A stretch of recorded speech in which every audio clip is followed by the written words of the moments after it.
All right, everybody, welcome into the Alley Oop. I'm your host, Ryan Blackburn. Hit that like button down below. Hit that subscribe button down below if you enjoy the content. I'm here to answer a few questions about the in-season tournament. Was it a success? Was this good? Was this bad? What was the NBA even trying to accomplish here? And did we like it? Did folks like this thing that was new this season that I'm sure a lot of people had a lot of questions about? So got a lot of thoughts on this. I'm a little bit late on kind of my reaction to the in-season tournament, but I still wanted to get it up here. I didn't really know what to expect. I didn't really know what this tournament was going to be like and how people were going to respond. As it turns out, pretty well. Tyrese Haliburton, his breakout success with the Indiana Pacers, that was a pretty fun thing that happened from this. People got to see the Sacramento Kings on a big stage and really caring, especially that Kings-Warriors game was very, very fun. And then the Lakers, they ultimately won it. They ultimately figured it out, but you had the largest fan base and the most important team in the league probably winning this thing and probably providing a little bit of credence and a little bit of validity to what was, I think a lot of people had a lot of questions about how seriously people would take this tournament. LeBron James, the Los Angeles Lakers, them winning it, I think gave a little bit of credence to it and a little bit of value to it that it would have had if, let's say, the New Orleans Pelicans had won. But it's interesting. I'm curious as to whether people actually liked it. I'm curious as to whether people actually thought it was valuable and what kind of advertisers liked about it and whether they thought it was valuable. So it's interesting to think about. Lots of takes if you ask a lot of different people. Some people liked it, some people didn't. I found this quote from Logan Murdock of The Ringer. He wrote an article on the in-season tournament, and I'm going to link that down in the description. His quote from the article: "It hopes the annual competition will breathe life into a typically sleepy stretch of the season, insert the NBA into a burgeoning sports scene in the region, and grow the league's value in the fluid yet tenuous media climate, which has changed drastically over the last decade." Okay, some sports media jargon, of course, I think he's really trying to say three different goals here. Number one, get people talking about the NBA in November and December. That's one of the big issues that the NBA has had in terms of competing with the NFL, in terms of figuring out how to best market their product and put it on center stage for people that are more interested in the NBA than the NFL at that time. It's very rare for that to happen, especially in a casual audience in the United States. Number two, introduce the NBA to Las Vegas. Clearly, this is a market that the NBA has wanted to get into, and I think that they are going to probably be expanding into this market relatively soon. Even if they don't, though, the NBA Cup or the in-season tournament, whatever you want to call it, is something that the NBA can do in Las Vegas going forward, whether they expand into Las Vegas or not as a 31st or 32nd NBA team, which I know is probably coming, but who knows? We'll see. And then number three, grow the league's media value before the new media rights deal.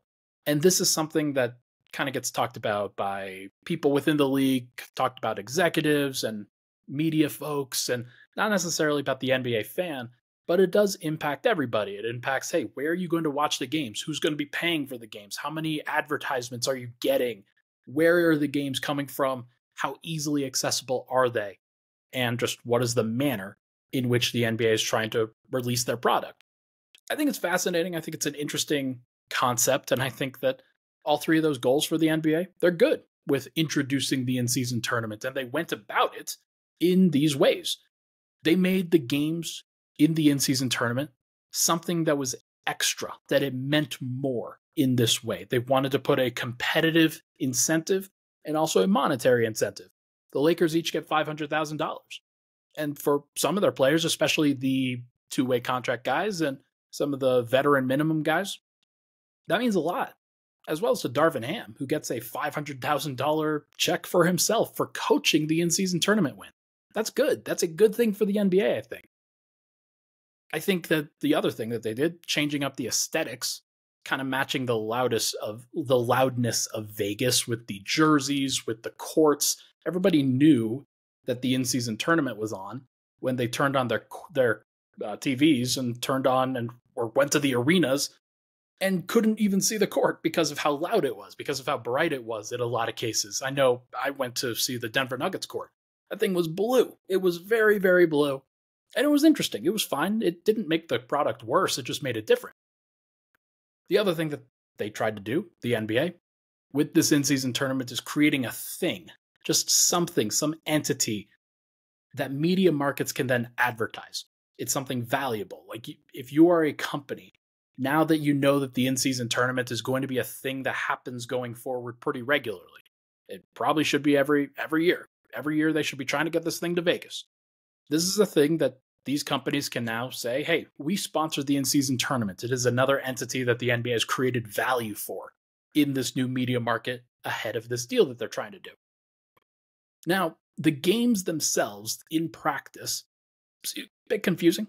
I know a lot of people wondered, okay, is the NBA Cup? Is it the in-season tournament? How do we refer to this thing? When is this thing happening? How did they even decide the groups? There are a lot of those questions. I had to say the phrase, quote, every Tuesday and Friday in November is a group play game to a lot of people. Like whether it was Nuggets fans when I do Pickaxe and Roll, whether it's to family members, whether it's to somebody else that's asking about the NBA. I had to say that pretty consistently, especially early on. The groups themselves were a bit random, a bit unbalanced, probably not the most even groups that we've ever had. For example, West Group A had two teams come out of it in the Lakers and the Suns, and the entire reason that they did was because that was a group that had the Grizzlies without John Morant, that had the Blazers without Damian Lillard, and the Utah Jazz, who went through their own injury issues and don't really have a starting point guard. So pretty clear that that was going to be an easier group for those two teams to win, and the winner of that group was going to be the team that won the head-to-head matchup between those two, and it happened to be the Lakers. That was a big deal. West Group B, on the other hand, had the Nuggets, the upstart Rockets, who have been basically undefeated at home. The Pelicans have figured some things out. The Mavericks were at least good at the beginning of the year, and they're the 3 seed as of now. And the Los Angeles Clippers, who definitely took their time and weren't as good at the beginning, but have now figured some things out at the end. All those teams are plus 500 right now. And so that's a little bit different than having to face like the Grizzlies, the Blazers, and the Jazz. But that sounds not bitter, but just like it helped the Lakers and the Suns get into this thing, whereas some of those teams in Group B weren't able to get out of group play. The quarterfinals in the home markets was also weird. That was something that I didn't really expect and thought that that was odd when they had the quarterfinals and then the semifinals were moved to Vegas. I think that they could probably figure something out there. And then the other thing that people are going to talk about is that the games were fun. They were good. And that's kind of the other side of this coin. Those were good games. And especially in the quarterfinal, semifinal, final, they were very much good games. The group play games were good, but the actual bracket play was even better, at least in a variety of ways. Celtics versus Pacers, you had a nice comeback. Bucks versus Knicks, you had a domination and offensive masterclass. Lakers versus Suns, you had controversy. That was a ref game that I think a lot of people were confused about, and I think ultimately drew a lot of eyeballs as a result. Kings versus Pelicans, you had an upset there. The Pelicans thwarted the Kings, where people thought that that team could really make a run.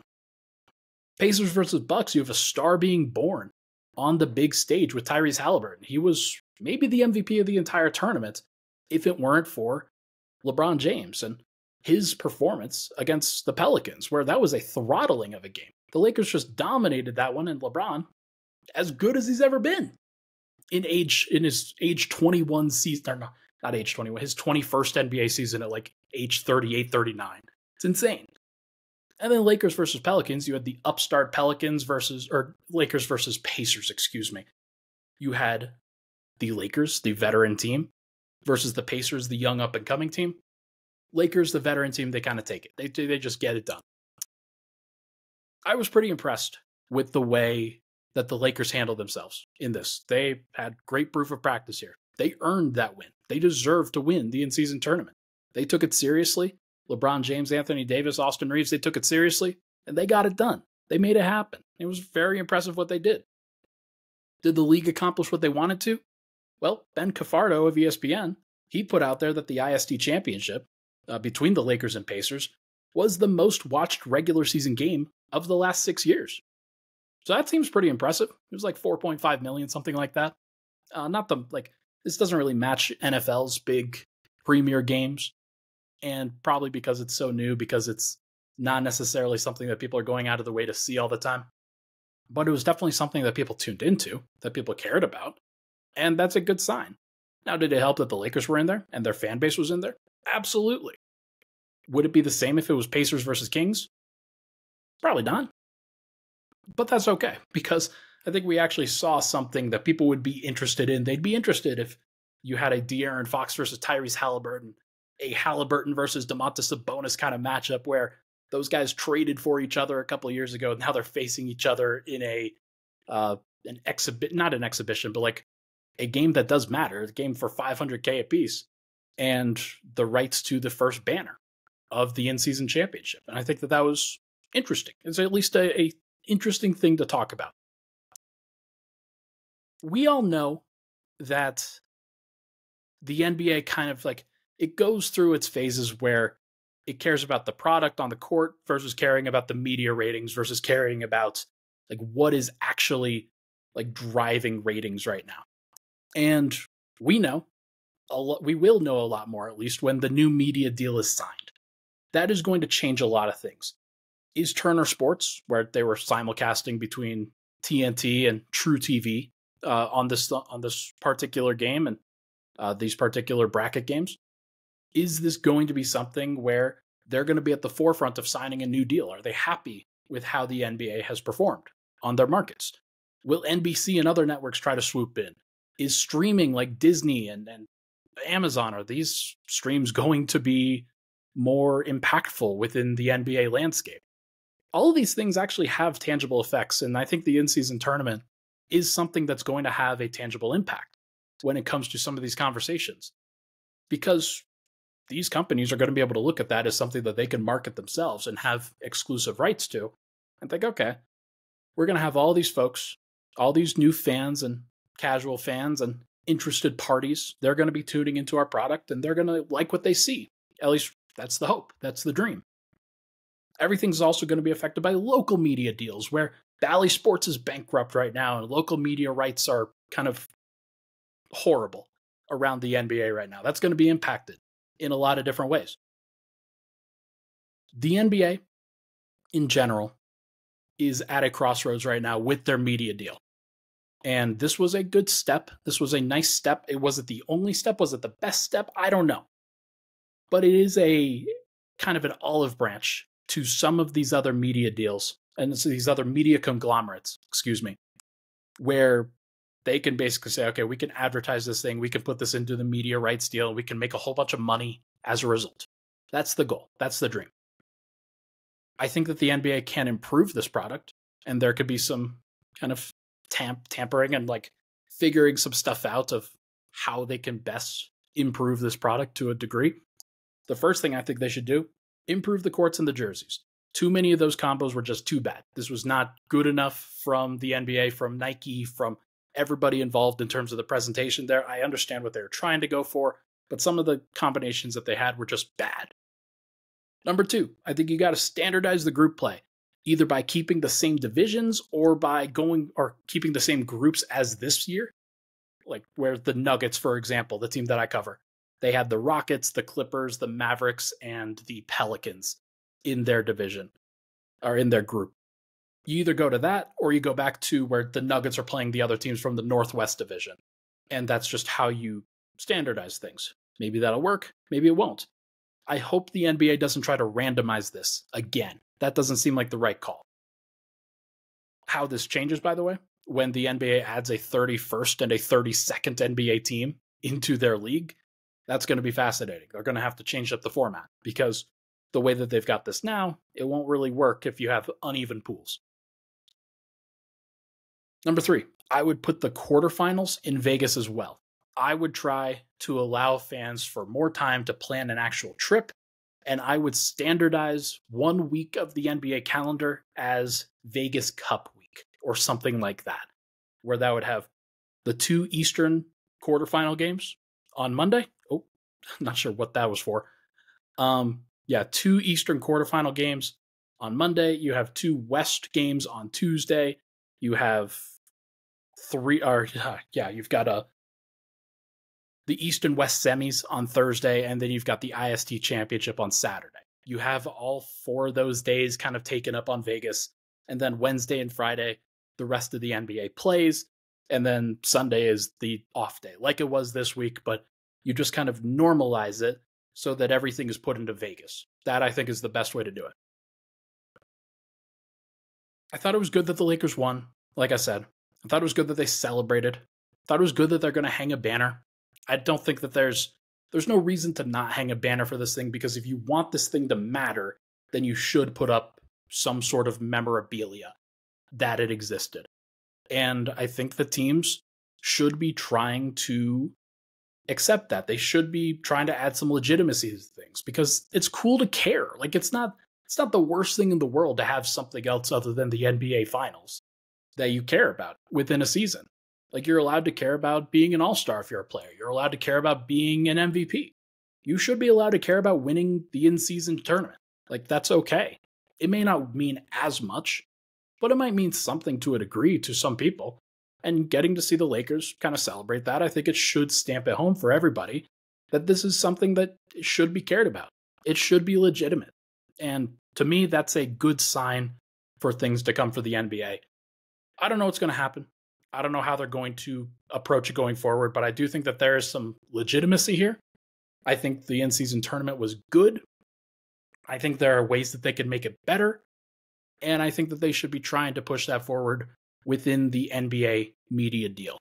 We will see how that looks. We'll see how that continues to play out over the course of these next few months, because I think the NBA is going to try to sign this media rights deal in this upcoming offseason, and that will have a lot of an impact on how this cup looks going forward. Hit that like button, hit that subscribe button, really appreciate it. Make sure to follow if you have not already followed along with the Alley-Oop.